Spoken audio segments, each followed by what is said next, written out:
Hey guys, Steve Washington here. Wanted to talk about the probably the most important element of real estate investing, which is the deal itself.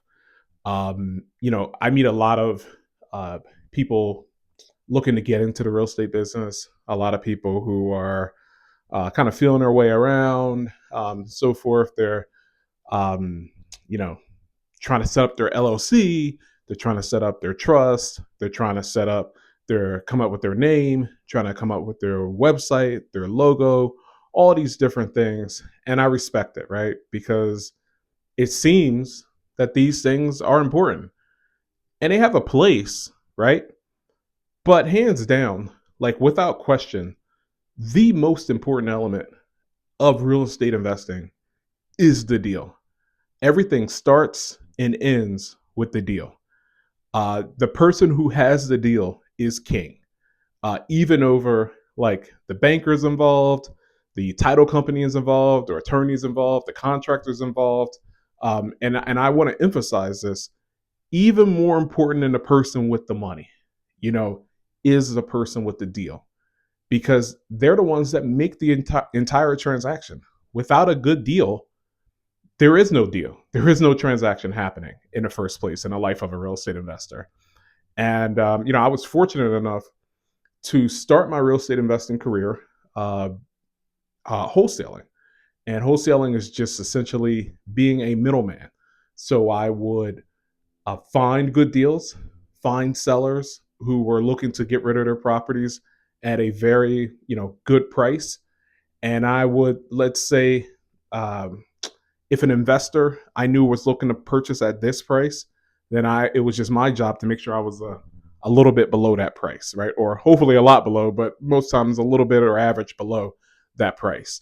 And what it did is it taught me really well, really quickly, if I plan to survive, how to actually go about finding good deals. And so I became a deal maker, a deal finder, a deal hunter. And I quickly learned that here I am, a guy that, I got started in this business when I was, I think I want to say 23, something like that. Yeah, about 23, 24 years old. Knew nothing, freshly married, had some business experience, but not a whole lot. But I found that when I found these good deals in decent neighborhoods, I had these investors who had been in the business for 10, 15, 20, 30 years, guys who owned, 20, 30, 100, 200 units. One of my top buyers, who became a personal friend of mine, he owns about like 350 properties, right?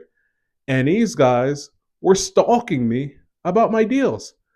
Hey Steve, make sure that you tell me first about the deal, whatever. Let me know when you get something. Hey Steve, let me know if you need me to chip in some money to do some marketing, so I can get first shot at the deal. And I'm like, what the heck is going on? Like, this doesn't make any sense. Here I am, some guy, I didn't own a single property. I did buy my first home to live in, but that was it.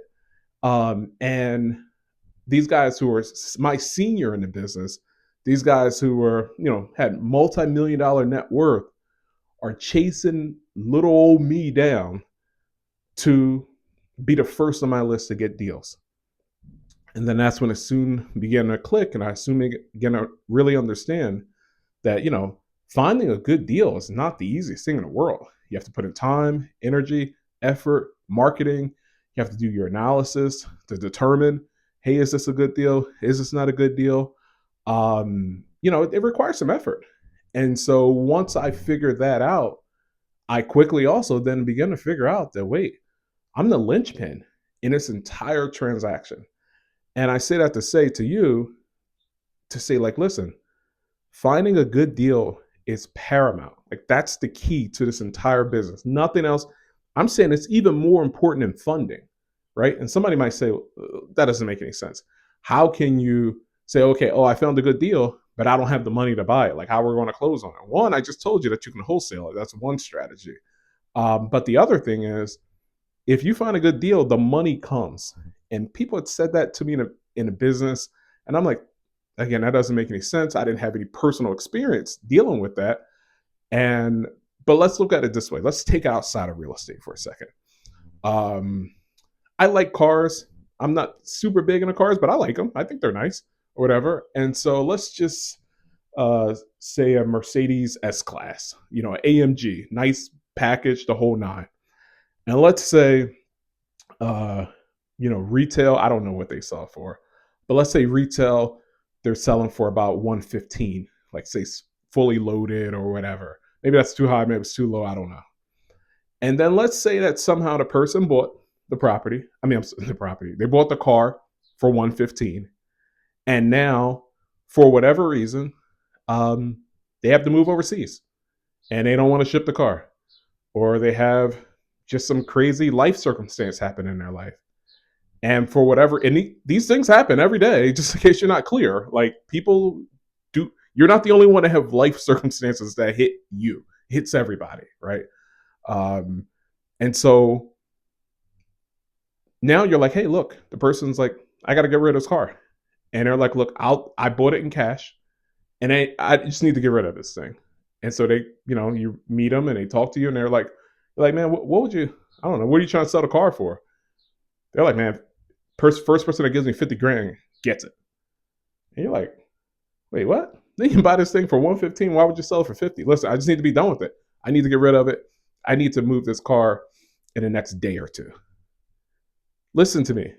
If I'm not in the car business at all, but if somebody comes up to me right now with a brand new AMG uh, S Class Mercedes and they're willing to sell it to me for 50 grand, I'll find 50 grand to get them for sure. I don't care if I have to walk up and down the street and talk to every one of my neighbors. Somebody understands it. Somebody's got 50 grand for something that's worth, 115. Okay, let's depreciate it because it's off the lot. It's worth 90. It's worth 85. It's worth something. You get the concept? So finding a good deal when you really understand valuing a property, right? It's literally like the same as buying money, right?